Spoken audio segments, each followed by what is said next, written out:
cloud computing, Microsoft Azure, and so much more. So before we actually get started, I had a very, nice question for you over here. So I wanted to ask, what's the first name that comes to your mind when you hear the cloud? So share with us in the chat box. I would love to see your comments over here. And without any further ado, let's get started. So today's session will be on introduction to cloud computing with Microsoft Azure.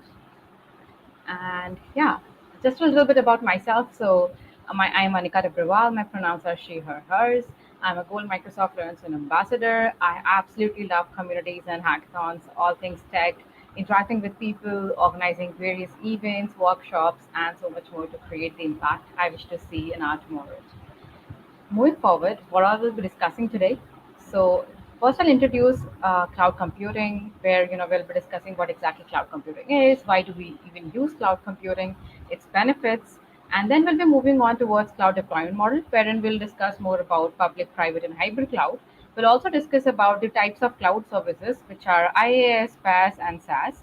In Azure architecture, we'll discuss about regions, geography, availability zones, and much more. And then we'll also be discussing more about how Microsoft Azure works, more about subscriptions, and a lot more. And yeah, just before we get started, feel free to ask any questions in the chat box. No question is a silly question.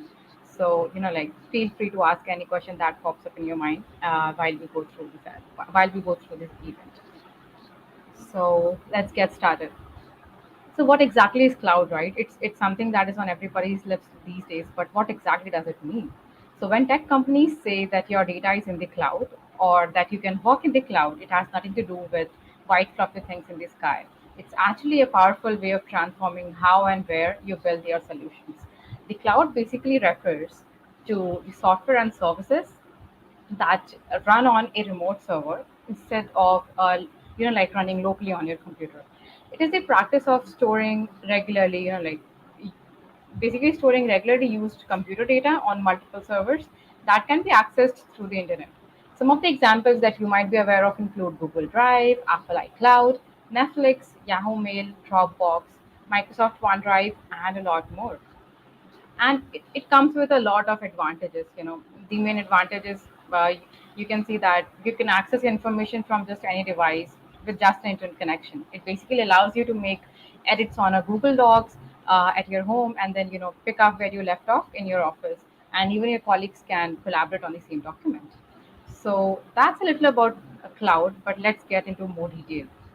The definition by National Institute of Standards and Technologies says that cloud computing is a model for enabling ubiquitous, convenient, on demand network access to a shared pool of configurable computing resources that can be rapidly provisioned and released with minimal management effort or service provider interaction. Now that sounds like a quite complex of a definition, right? So let's break into parts and try to understand this. The definition lists five essential characteristics of cloud computing.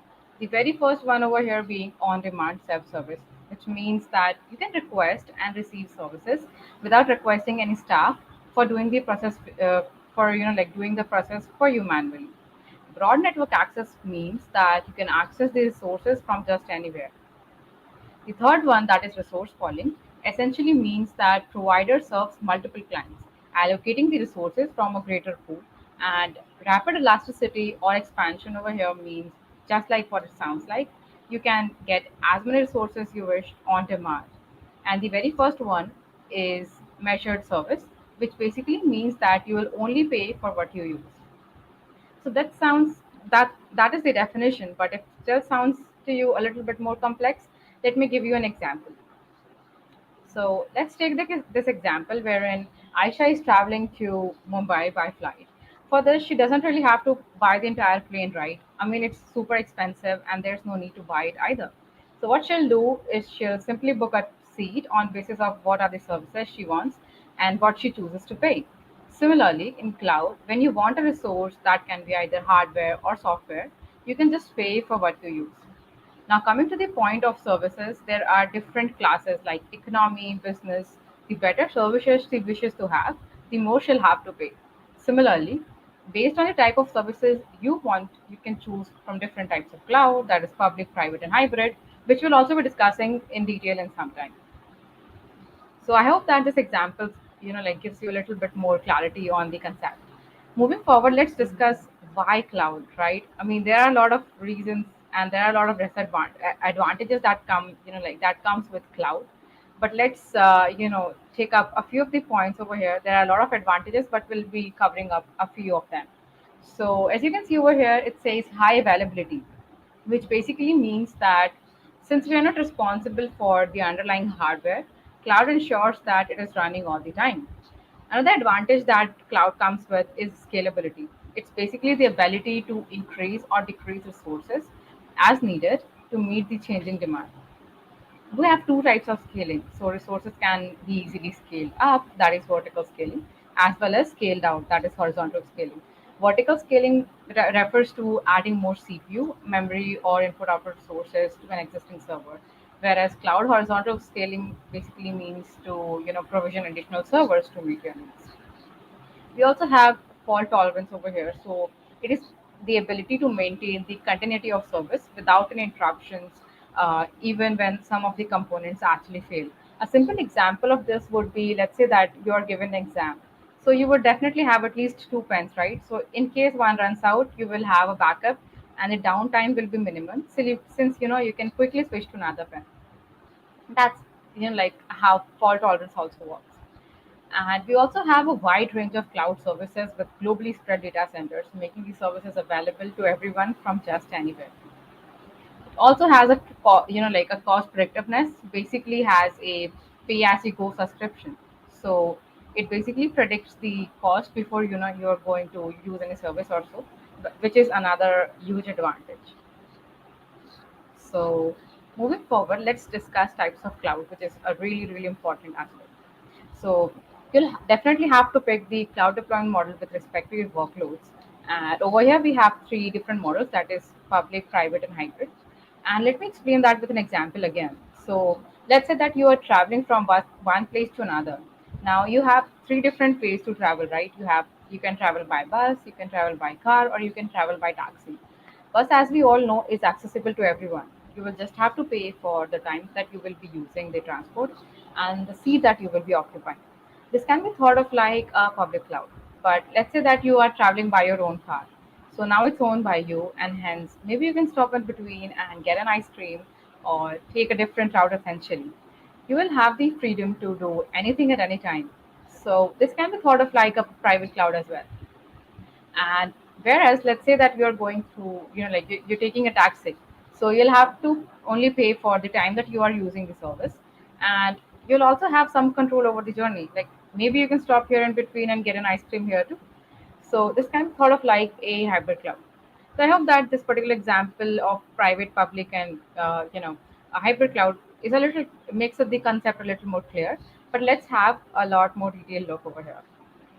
So public cloud. Public cloud is the most commonly used deployment model. Hardware is something like that is being managed here completely by the provider. And as a consumer, you can access and manage your account simply through a web browser. Although it comes with a lot of benefits to the user, there are potential drawbacks involved in them. So let's discuss a few advantages that come with with public cloud. So since third party provides public cloud services, there is no need for an IT employee to look after and maintain the system. This actually results in decreased cost. Moreover, it follows pay as you go model. So basically you just have to pay as per like the services that you are using, and you also don't have to do the maintenance. Public cloud services also offer greater reliability. This means that there are very less chances of failure in between your service. So even though public cloud services are very flexible in terms of scalability, there are issues for security and configurations. Some public cloud providers do not grant freedom to install operating system at times as well. And that is the reason why public cloud services are not recommended for organizations with compliance regulations. Using public cloud services means that you are sharing the same infrastructure with other customers. The maintenance and the management has been entirely taken care by the service provider, and the users do not have any control over it. So that's about public cloud. I'll quickly check if there are any comments in the comment section. All right. So Let's move forward and get to know more about private cloud. A private cloud is a cloud deployment model operated solely for a single organization, which is hosted and managed either internally or by a third party. Private cloud is considered for confidential applications where customer or an organization don't want to exchange the data over a public network. So it also comes with a lot of advantages, like any type in any type of cloud, you basically rely on your provider for keeping your data secure at all times. Here in private cloud, we have an extra layer or level of security, we can say, which is a major plus point. Since you're not sharing your like you're not sharing with other users, the level of performance also improves greatly. And yes, the control is also one of the major positives in private cloud. In comparison to public cloud, a private cloud is a lot more expensive. This hike is due to some reasons, like you'll now have to invest in hardware as well as hire some people to maintain the cloud. As private cloud hosting takes place at the side of the company, many maintenance related things have to be considered, and you'll have to consider like about many other components, like there needs to be enough power, cooling facilities, etc., which can be disadvantages as well. Moving forward, let's understand hybrid cloud. So, when the combination of private and public cloud services is used by an organization, it is termed as hybrid cloud. So it's often that either of the cloud does not provide the capability to deliver certain application requirements, that the organization chooses to use both the cloud services to build the applications. So here in hybrid cloud, data coming from public cloud will be kept in the public cloud databases, whereas the private cloud data resides in the private database. Hybrid cloud means that organizations can acquire the benefit of both the private and the public cloud services. For example, you can use hybrid cloud to store sensitive and confidential data on the private cloud data center, and then while other data can be stored on the public cloud. You also have an increased control over here. Another thing is that maintaining visibility over a hybrid cloud service is a little a complicated process to carry out. Security is also one of the common concerns for users who want to load confidential information into a hybrid cloud.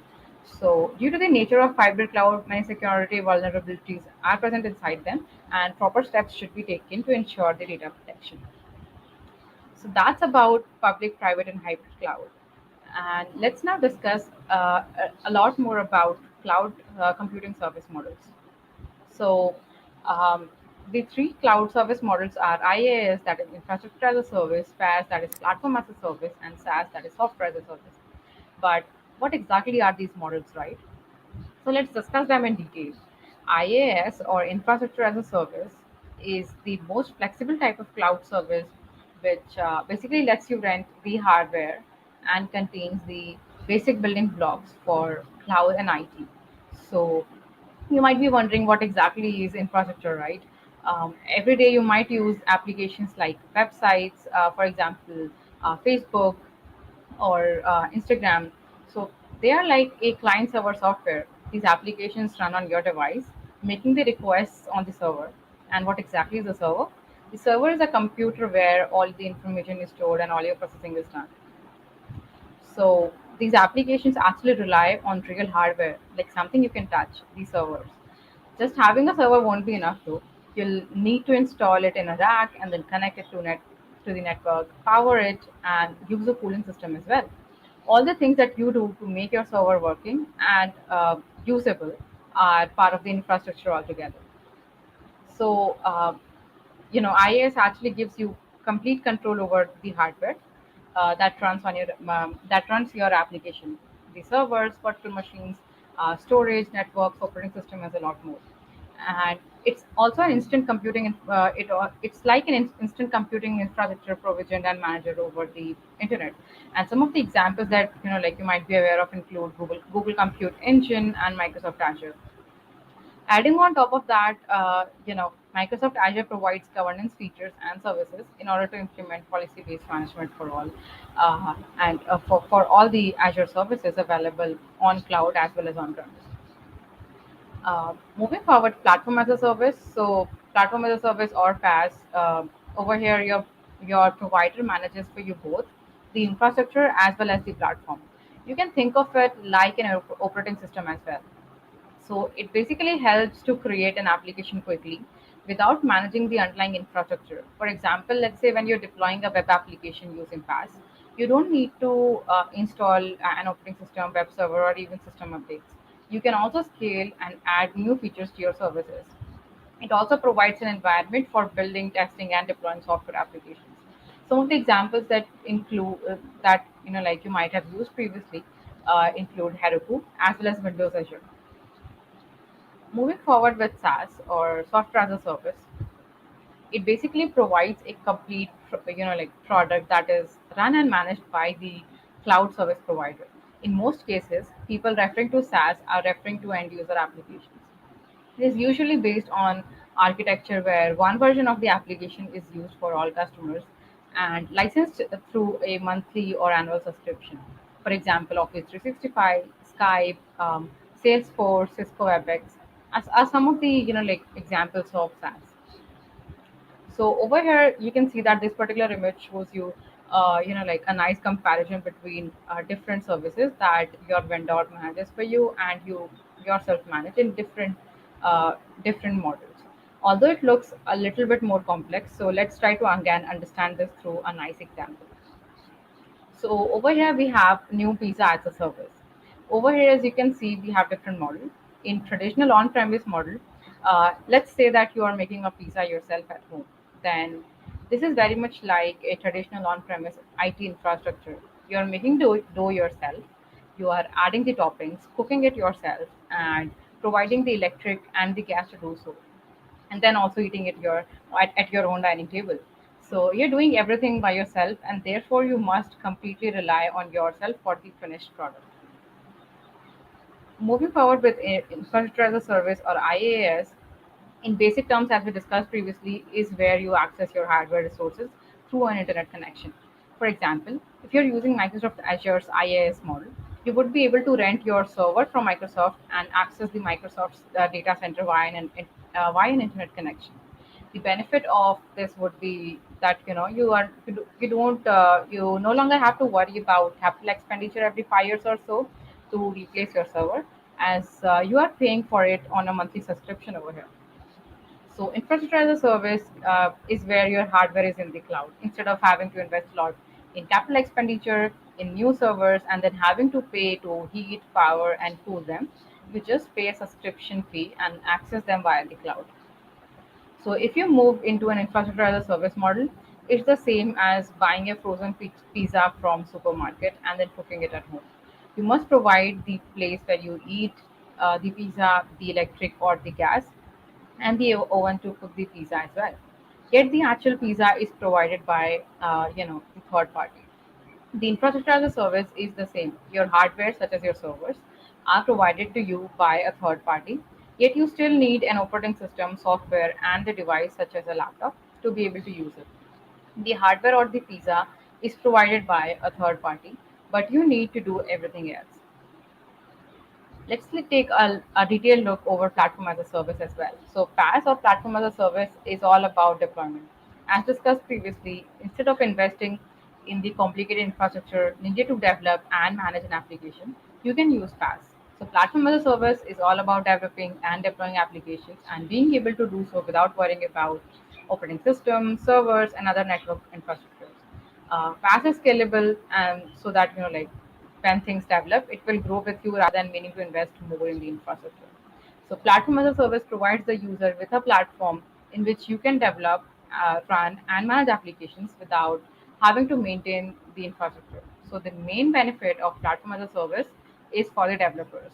You can develop custom applications without having to worry about a specific platform to run it upon and a lot more. So with platform as a service, it actually moves a level up.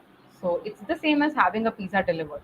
Instead of going to the supermarket and having to cook the pizza, this time you don't have to cook it. All you need to do is provide the dining table on which you eat it on. You don't need an oven or an electric or gas. Someone has already taken care of that for you. It's the same with PaaS. You don't really have to worry about managing the infrastructure. That can be thought of like the actual pizza, or the operating system, that is the oven and the process of cooking it. We can explain this further by using an again like simple example through the content management system, that is CMS. So with IaaS, the server that hosts the CMS is in the cloud and is taken care for you. With PaaS, the operating system is taken care for you as well. The only thing you need to manage is the software or the CMS itself. Moving forward with SaaS or software as a service, the software as a service is what many of us are most familiar with. And the services such as Hotmail, Spotify, Office 365 are all SaaS products. You are accessing software via an internet connection. For example, with something like Office 365, you used to have access to your email through an Exchange server. Now the Exchange is online so that you can access that server from Microsoft Data Center via internet connection rather than having the hardware on site. So software as a service is where your software is licensed to you on a subscription basis and is hosted in one central location. Office 365 is a prime example of software as a service being used in business environment. So software as a service is the final model of different types of cloud services. If you were to go out to to a restaurant and order a pizza, it is of a similar concept. Everything is taken care for you. You don't really need to make the pizza. You don't need to do like all you need to do over here is pay for it and enjoy it. It's how it's similar to SaaS. So with SaaS, everything is managed for you. If we go back to the CMS example, you only need to focus on the content of your website and the marketing strategies. The security and the upgrades are all taken care for you over here. So that's all about infrastructure as a service, platform as a service, and software as a service. I hope that it, you know this particular example makes a lot more clear about all the different service models that we have. If you have any questions, please feel free to share in the comment section or in the chat box. So I don't think there are any questions right now, so I'll be moving forward. So let's get to know more about Microsoft Azure. We have now covered various fundamental aspects. So let's discuss more about Azure Cloud. And Azure basically helps you to build, manage, and deploy your applications all across the globe. The very fundamental concepts remain the same, but every cloud has its own features, right? So some price or features may be different, but the core idea over here remains the same. Moreover, another thing that I wanted to share with you is that there are various certification exams. For example, you might be aware of something like AZ900, which you can take up to get to know more about Azure and get certified as well. So Azure is a cloud computing platform with an ever expanding set of services to help you build solutions to meet your business goals. Azure services range from simple web services for hosting your business presence in the cloud to running fully virtualized computers for you to your custom software solutions. So Azure provides a wealth of cloud-based services like remote storage, database hosting, centralized account management, AI, and Internet of Things. And by using Azure, you will always be ready for future. You'll be building on your own terms, or will be operating hybrid seamlessly, and yes, trust your cloud as well. So let's take a look at various services that Azure provides. So as you can see over here, these are the services and features in Azure. So over here we have compute as a service, which basically provides a range of options for hosting applications and services. Some examples of that may be hosting virtual machines, Kubernetes service, running container instances, and many more. The second category we have over here is network. So linking compute resources and providing access to applications is the key function of Azure networking. For example, in case of load balancer, you basically distribute the requests to different nodes in the cloud, right? So then we have storage. So here basically you can store your data that your applications will likely run upon. So Azure actually offers several storage solutions, that is Azure Blob Storage, Azure Table, Azure Cosmos DB, Azure File Storage, Store Simple, and a lot more. Moving forward with mobile, so with Azure, you can create mobile backend services for iOS, Android, and Windows apps quickly and easily.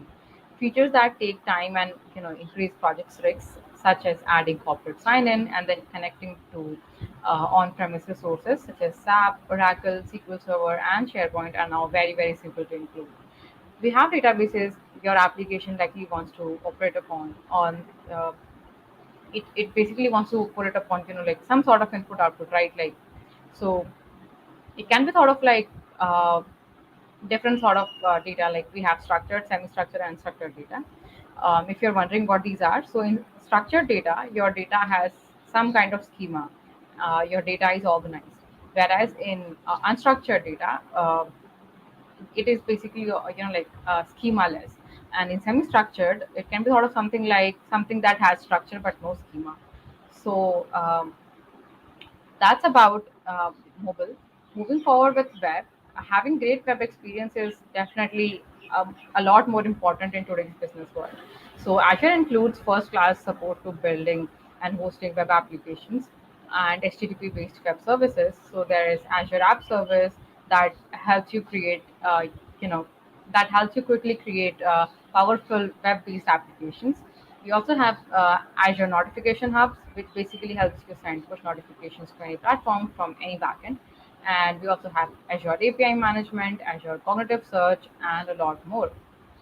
Moving forward to IoT, that is Internet of Things, this basically takes your application to the next level by connecting it to various IoT devices like smart watches, smart thermostats, and even smart refrigerators. You can connect, monitor, and control billions of IoT sensors directly. Next, we have big data. So, as we all know, data comes in all formats and sizes. When we talk about big data, we are referring to large volumes of data. The amount of data makes it hard to analyze and make decisions. Open source cluster technologies have been developed to deal with these large data sets. So, Azure supports a broad range of technologies and services to provide big data and analytic solutions. Some of these services include Azure Synapse Analytics, Azure SD Insight, that basically processes massive amounts of data with managed clusters of Hadoop clusters in the cloud. We also have Azure Databricks that basically integrates, the collaborative Spark-based analytics services with other big data services in Azure. Moving forward with AI or artificial intelligence, in context of cloud computing, it is basically based around a broad range of services. The core of which is actually machine learning. So machine learning is a data science technique that allows computers to use existing data to forecast future behaviors, outcomes, and trends. Using machine learning, computers can learn, without actually being explicitly programmed. So some of the most common AI and machine learning services in Azure are Azure Machine Learning Service and Azure ML Studio. And lastly, Azure provides some solutions for your DevOps. So kind of like an integration of services with your code. Maybe you have your code somewhere and you would like to deploy it. An easy way would be setting up a GitHub action and having it continuously deployed to cloud. Azure provides endpoints for this as well. So that's about different services. But let's get to basics and let's get to know some key concepts about Azure. So as we know, there are various data centers in cloud that are distributed across the globe, right? Now you might be wondering how exactly are they distributed? They are distributed hierarchically. So let's start with a region. What exactly is a region? A region is a geographical area containing at least one, but potentially multiple data centers that are basically networked together. Let's try to understand this with an example. When you deploy a resource in Azure, you need to choose the region where you want your resource to be deployed.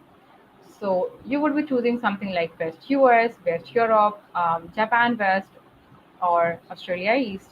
These are basically like the regions. These regions group together to form something known as geography. So as you can see over here, the world is divided into different geographies. We have Africa, Asia, Europe. Geography typically contains two or more regions. So you might be wondering what exactly is a region pair, right? So each Azure region is paired with another region within the same geographical area, which, which is at least 300 miles away. It basically helps in reducing the interruptions due to natural disasters, power outages, or maybe physical network outages as well. Examples of region pair are West US paired with East US, Southeast Asia paired with East Asia. So that's about geography, region pairs. And moving forward, what exactly you can do with Azure? So Azure provides free, the Azure free account includes free access to popular Azure services for 12 months, a 200 USD credit to spend on to spend in your very first 30 days, and in access to more than 25 products that are always free. This is an excellent way for new users to get started and explore. To sign up, you just need a phone number and a credit card and a Microsoft or GitHub account. Credit card information is used to identify, like the verification part only. So you won't really be charged for any services until and unless you upgrade. We also have Azure for students. It basically gets you started with $100 in Azure credits to be used within first 12 months, and you can also select free services as like very various free services, which without actually requiring to sign up with a credit card. So that's about how you can get started with Azure. And moving forward, let's get to know about Azure Marketplace. So Azure Marketplace helps like the users to get connected with Microsoft partners, independent software vendors, startups. Customers can find like try, purchase, and provision applications and services from hundreds of leading service providers. So the catalog, as I've shared over here, provides many industry categories such as open source container platforms, virtual machine images, databases, application build, as well as deployment software. So let's get ahead. And before we actually dive deep into the hands-on part, I wanted to share this particular like image wherein we get to know a little bit more about Azure accounts and what exactly subscription, resource group, and resources.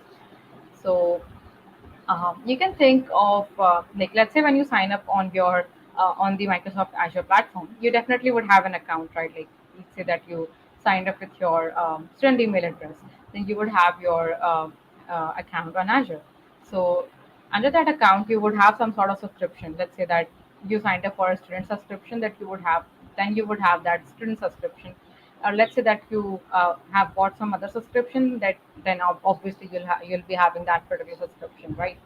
Under these subscriptions, you can have something known as resource groups. You can think of it like a bucket wherein you are having all your resources, and of course, like as you can see, there are different resources that are offered over here.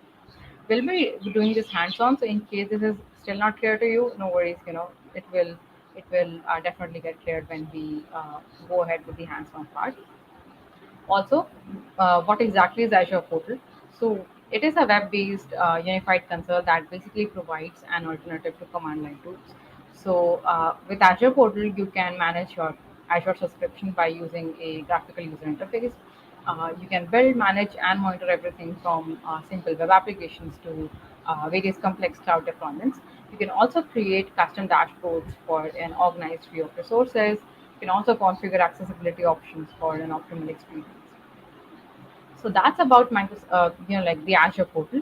Now let's get into the hands-on part. I'll quickly reshare my screen.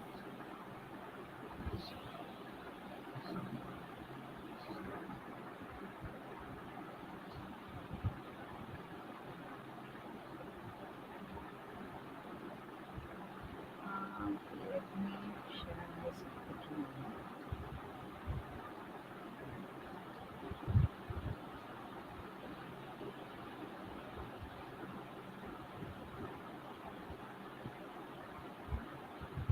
So as you can see over here, I have this, like this file wherein I have a simple HTML, CSS, and JavaScript file, wherein it's a simple file wherein I have just added some styling to it and a few images.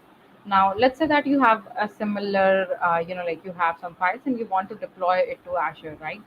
What you would do is first, go ahead to your VS Code and go to your extensions. So if you see these particular icons on the left, you would be seeing something known as extensions. If you click over here and you search for Azure static web apps. So as you can see, yeah, it's over here. So you need to install this particular extension over here so that, as you can see over here, use this extension to quickly create and manage Azure static web apps directly to your VS Code. So you need to install this application, this extension. As you can see, I've already installed this, so it's on like my left panel over here. So what I'll do is I'll deploy this particular file to like Azure static web applications.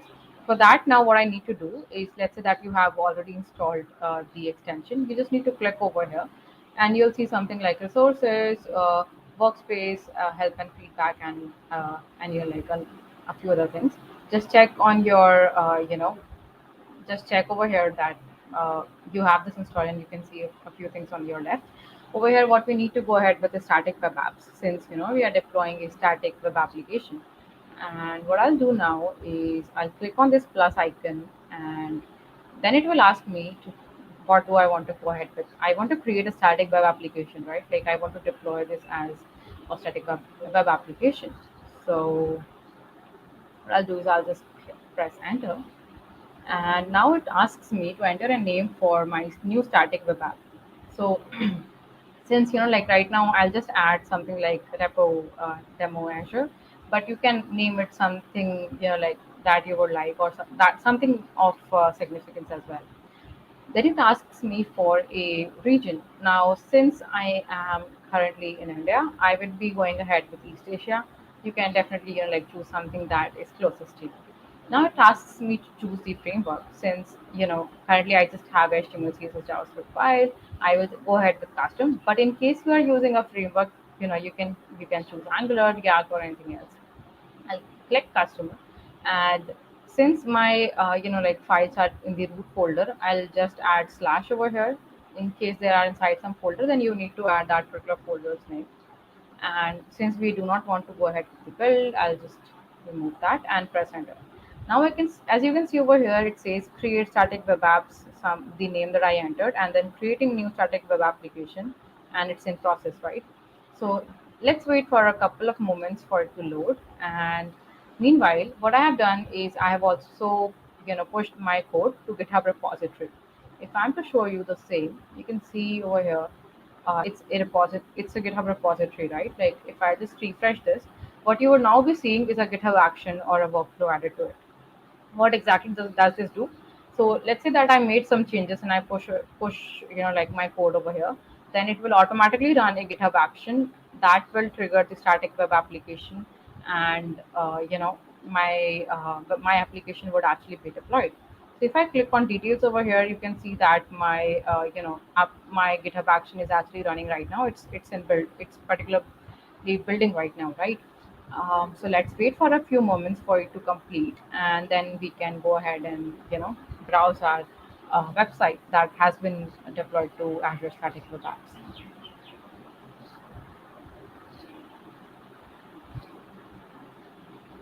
So,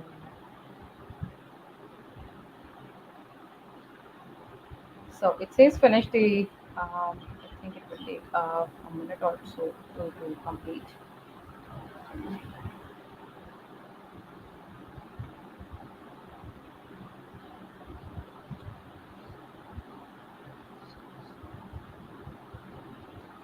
In meantime, as you can see over here, you can see that it says successfully created a new static web app named whatever like whatever name you have added, and then GitHub Actions is building and deploy your app. It will be available once the deployment completes. So you can directly click on this particular tab to see the GitHub Actions directly as well. And since, as you can see, now it has a green mark, right? That basically means that it is complete. Your GitHub action was able to run successfully. Now what you can do is come back to your VS Code and go to your Azure extension, and you can see you can have like you have this particular re- like your web application name over here. If you just right click over here, you will see a few options. Just click on browse site, and you will be able to see your website. So as you can see over here, we have something dot Azure Static Web Apps .net. So I just created this website for like to go ahead with the session today. So as you can see, it just has a few definitions about cloud, and then its advantages, and why you should be choosing cloud, and a lot more. So this has been deployed to Azure Static Web Apps. Now if we go to Azure Portal, so if I just give you a little overview of, let's say, Azure Portal. Um, So as you can see over here, this is Microsoft Azure Portal. Over here, you can see resource group, static web apps, API management, and a lot more services that we actually talked about. If you click on these three, these three lines over here, you will be able to see various services that are, offered. So we have functions, SQL databases, Azure Cosmos DB, virtual machines, and a lot more. These are, various services that we talked about. Additionally, let's say that you are not able to find any service that you are working upon right now, you can directly go ahead and search for something like static web apps, and you can see that it pops up right here. And over here you can see, this is the command shell, and then we have notifications bar, we have settings. Over here you can see that, your profile, and here you will be seeing the recently used Azure services. So let's click on static web apps, since we have deployed our our code to static web apps. And if I just click over here, you can see that it has been deployed, and we can see the URL. So if I just click on this, again it will redirect me to uh, the deployed website. Now let's say that you want to have something like you have something like green wave 031 something something something, right? I mean, this sounds like a very random name. So let's say that you want to have something like anakatabrival.com or some other domain name. So let's say that you have already purchased a domain and you want to uh, have a custom domain rather than having this random name. What you would do is click on your static web application, and then over here you will be seeing something like custom domains over here. I just need you to click over here, and what you need to do now is click on add and add your domain name. So let's do something like www.anakatubriwala.com, right? And if I just click on next, what it would ask me is to update the CNAME value to this. So basically, what you need to do now is, let's say that you have bought your domain name from some website XYZ. You need to go over there and modify your DNS with the CNAME value to this. You can directly copy this and modify your DNS value over there, and then just click on add. Since I don't really have that particular domain right now, I would not be going ahead with the demonstration, but that is how you can do this. You can just copy this, update your CNAME value in your DNS with this particular value. Wait for a couple of minutes at max, and just click on add. You will be seeing a green tick over here, and then your website would be redirected to a custom you know um, custom domain. So that is how it would work. So that and another thing that I wanted to share with you is that right now, let's say that you have deployed your model, but you make some changes over here, right? Like I write something like Anika, and then I write something like cloud computing over here. Now what I will do is I'll just open terminal and just push it. So get add, get commit, and get push. As you can see, I've pushed the change, that is this cloud computing, successfully. If we now go to our GitHub repository, so here, if I just refresh this, as you can see now, this is yellow, right? Our build has now been it's running again. Why is it running again? Because I have made some changes, and what it will do now is it will update my current current website with whatever changes I have made. So over here you see Anika, right? Once our our GitHub action completes, and we basically have a green tag over here. This particular change that we made in our local environment, that is cloud computing, would be reflecting in our website. So over here, right? So it basically saves you a lot of time.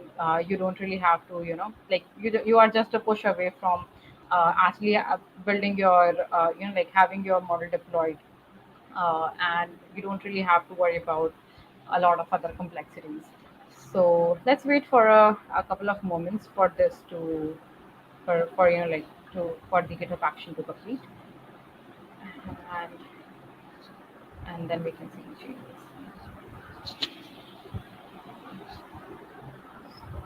Let me just check. Mhm. Yeah, so we have a green tick over here, right? Like now you would be seeing a green tick over here. And if I now go to my VS Code, again, how you access your website is just right click over here and click on browse site. And it would be opening up a new tab. As you can see over here, now we have cloud computing over here, right? It wasn't there previously, but since we added few changes, it's over here. So that is how like that is just a simple demonstration of how you would deploy your application, your static web application to Azure. And and yeah, like I think that's all about the hands-on demonstration. Let's go ahead with the rest of the presentation now. Just give me a second, I'll quickly reshare my screen.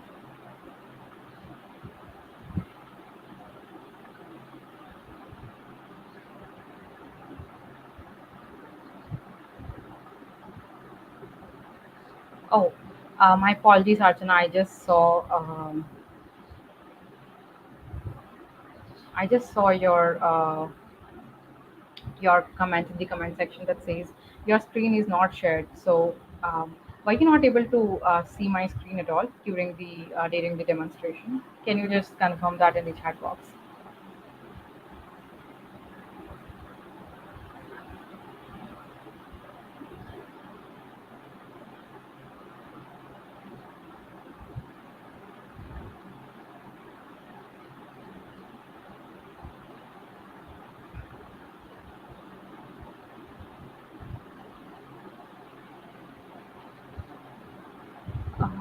I'm not exactly sure why my screen is not. Uh,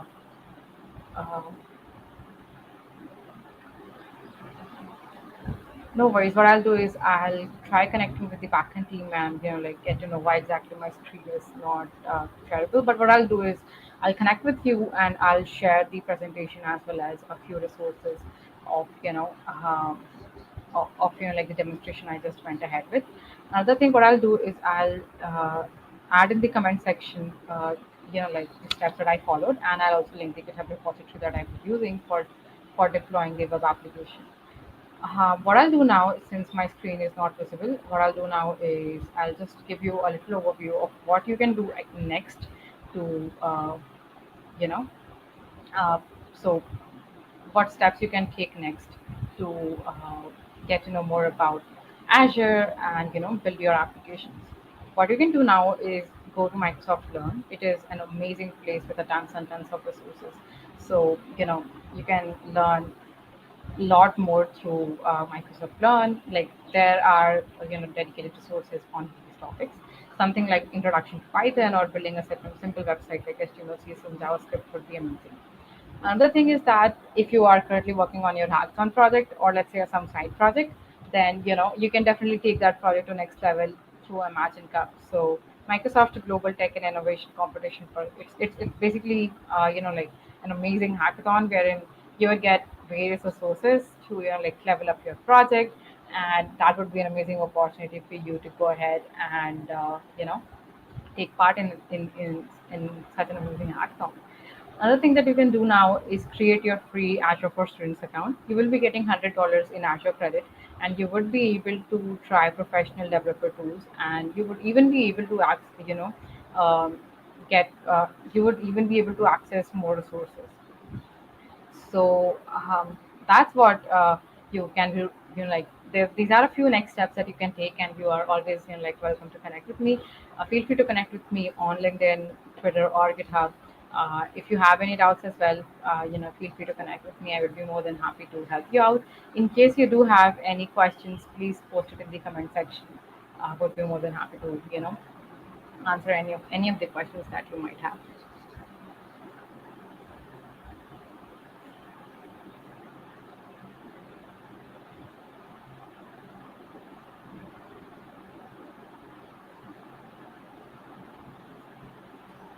I guess there are Yeah, not many questions right now.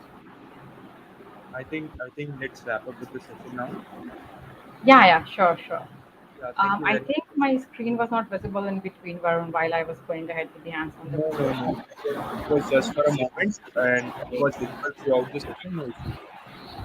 All right, all right. That's amazing then. Yeah. Yeah. So I was saying, let's wrap up with the session. Thank you very much for coming here and taking out time on the weekend. And I hope it was really insightful session to have you here. Hope to collaborate with you for future events as well. Absolutely. Thank you so much for hosting, Varun. Thank you so much. It was Thank you. amazing good session. Yeah. Thank you. Bye bye.